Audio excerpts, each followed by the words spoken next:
அன்பார்ந்த தோழர்களே, என் உயிரின் உயிரான விடுதலை சிறுத்தைகளே, உங்கள் அனைவருக்கும் என்னுடைய பணிவார்ந்த வணக்கத்தை தெரிவித்துக் கொள்கிறேன். குஜராத் மாநிலம் அகமதாபாத்திலிருந்து முகநூல் நேரலை வாயிலாக உங்களை சந்திப்பதில் இன்றும் அகமதாபாத்தில் முக்கியமான தலித் இயக்க தலைவர்களையும் ஓபிசி இயக்க தலைவர்களையும் சந்திக்கிற நிகழ்வுகளில் பங்கேற்றேன். அத்துடன் தலித் சக்தி கேந்திரா என்கிற நிறுவனத்தின் பணியாளர்களையும் அங்கு பயிற்சி பெறக்கூடிய மாணவர்களையும் சந்திக்கிற வாய்ப்பு கிடைத்தது. சென்னைக்கு வர இயலாத சூழல். நேற்று பெருமழை காரணமாக விமான நிலையம் மூடப்பட்டு விமான சேவைகள் ரத்து செய்யப்பட்டுவிட்டன. ஆகவே சென்னைக்கு வர இயலாத சூழலில் நான் அகமதாபாத்திலிருந்து நேரடியாக புதுதில்லிக்கு செல்ல இருக்கிறேன். நாளை நாடாளுமன்றம் உள்ளது. நேற்று நவம்பர் 30 விண்ணப்பங்கள் பெறுவதற்கான கடைசி நாள்.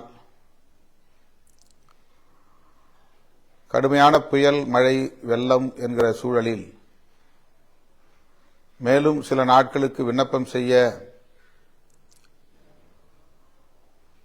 கடைசி 2-3 நாட்களுக்காவது தள்ளி வைக்க வேண்டும்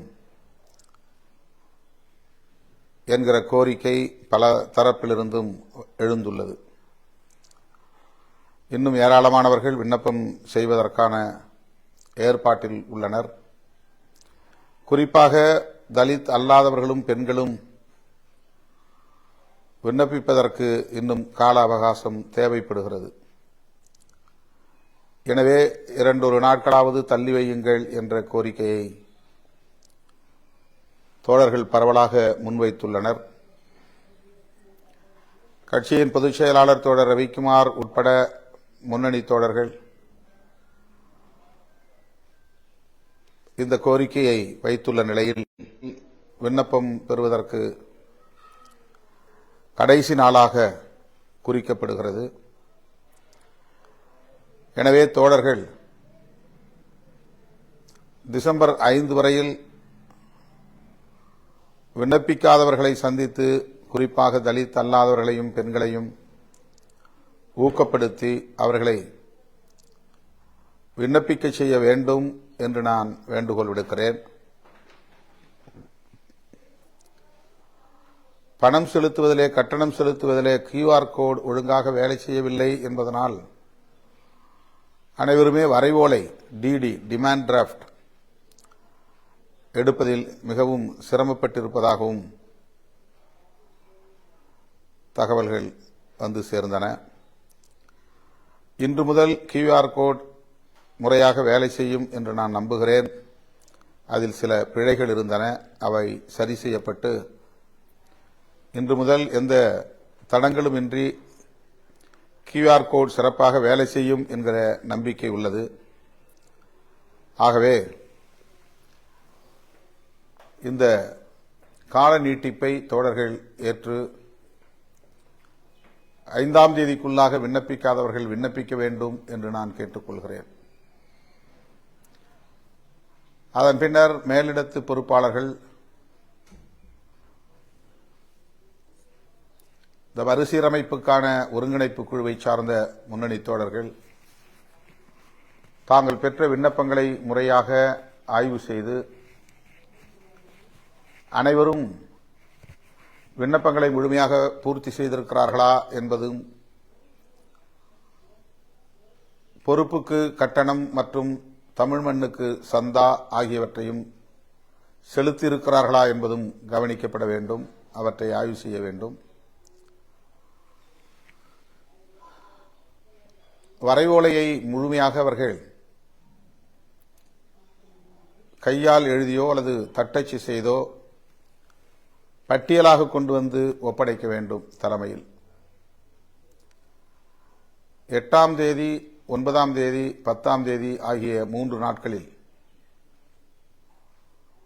மண்டல வாரியாக தோழர்கள் இதனை கொண்டு வந்து ஒப்படைக்க வேண்டும் என்று கேட்டுக்கொள்கிறேன். 7ஆம் தேதியிலிருந்தே ஒப்படைக்கலாம். 7, 8, 9, 10. 7ஆம் தேதி மேற்கு மண்டலத்தை சார்ந்த மாவட்டங்களில் இருந்து பெறப்பட்ட விண்ணப்பங்களை தலைமைக்கு கொண்டு வந்து உரிய முறைப்படி ஆய்வுகளை செய்து யாருடைய விண்ணப்பமும் காணாமல் போய்விட்டது அல்லது இடம்பெறாமல் போய்விட்டது என்கிற புகார் இல்லாத அளவுக்கு அவற்றையெல்லாம் முறைப்படுத்தி எல்லாவற்றையும் நீங்கள் யார் யார் என்னென்ன பொறுப்புகளுக்கு விண்ணப்பித்திருக்கிறார்கள் என்பதை பட்டியல்படுத்த வேண்டும். அதற்கென்று ஒரு பெரிய 80 பக்க நோட்டு குறிப்பேடு வாங்கி அவற்றை நீங்கள் முறைப்படுத்தி எழுத வேண்டும். இது ஒருங்கிணைப்பு குழுவை சார்ந்தவர்களின் பணி. அதன் அடிப்படையில் கொண்டு வந்து ஒப்படைத்து டிடி உள்ளிட்ட அனைத்தையும் வங்கியில் செலுத்துவதற்கு உரிய ஏற்பாடுகளை செய்ய வேண்டும். 7ஆம் தேதி மேற்கு மண்டலம், 8ஆம் தேதி தெற்கு மண்டலம் முழுக்க மதுரையிலிருந்து கன்னியாகுமரி வரையில், 9ஆம் தேதி டெல்டா மண்டலம், 10ஆம் தேதி வடக்கு மண்டலம் என்று 4 நாட்களில் இந்த ஏற்பாடுகளை செய்து தலைமையிடம் ஒப்படைக்க வேண்டும் என்று நான் கேட்டுக்கொள்கிறேன். இது குறித்து ஏதேனும் உங்களுக்கு ஐயம் இருந்தால் என்னை தொலைபேசியிலே தொடர்பு கொண்டு தலைமையிடத்து பொறுப்பாளர்கள் பேச வேண்டும் என்று கேட்டுக்கொள்கிறேன். டிசம்பர் 6ஆம் தேதி புரட்சியாளர் அம்பேத்கர் அவர்களின் நினைவு நாள். வழக்கம்போல ஆங்காங்கே திருவுருவச் சிலைகளுக்கு எல்லோரும் ஒருங்கிணைந்து சென்று மாலை அணிவித்து வீர வணக்கம் செலுத்த வேண்டும். திருவுருவச் சிலைகள் இல்லாத இடங்களில் ஊருக்கு ஊர் செய்யலாம் அல்லது ஒன்றியத்திற்கு ஒரு இடம் என்று முடிவு செய்து செய்யலாம். தோழர்கள் ஒரு இடத்திலே கூடி புரட்சியாளர் அம்பேத்கரின் திருவுருவ படத்தை வைத்து மலர் தூவி அஞ்சலி செலுத்தி வீர வணக்கம் செலுத்த வேண்டும். ஜனநாயகத்தை வென்றெடுப்போம், சனாதனத்தை வேறறுப்போம் என்கிற முழக்கங்களை முதன்மையாக வைத்து புரட்சியாளர் அம்பேத்கரின் நினைவு நாளை கடைபிடிக்க வேண்டும் என்று நான் கேட்டுக்கொள்கிறேன். கடந்த ஒரு வாரத்திற்கு மேலாக உடல் நலிவு என்றாலும் கூட வேறு வழியில்லாமல் ஆங்காங்கே நான் சுற்றுப்பயணம் மேற்கொண்டு வருகிறேன். நீண்ட நேரம் பல்வேறு தகவல்களை பகிர்ந்து கொள்ள வேண்டும் என்ற விழைவு இருந்தாலும் கூட தொடர்ந்து பேச இயலாத ஒரு சூழல். ஆகவே தோழர்கள், மழைக்காலம் என்கிற நிலையில் பாதிக்கப்பட்ட பகுதிகளில் பாதிக்கப்பட்ட மக்களுக்கு உரிய உதவிகளை செய்ய வேண்டும்.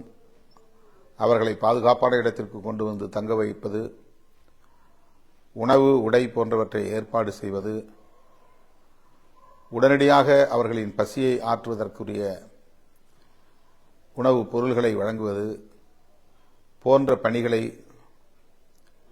பாதிக்கப்பட்ட கடலோர மாவட்டங்களைச் சார்ந்த விடுதலை சிறுத்தைகள் முன்னின்று மேற்கொள்ள வேண்டும் என்று நான் கேட்டுக்கொள்கிறேன். விரைவில் சந்திப்போம். நன்றி, வணக்கம்.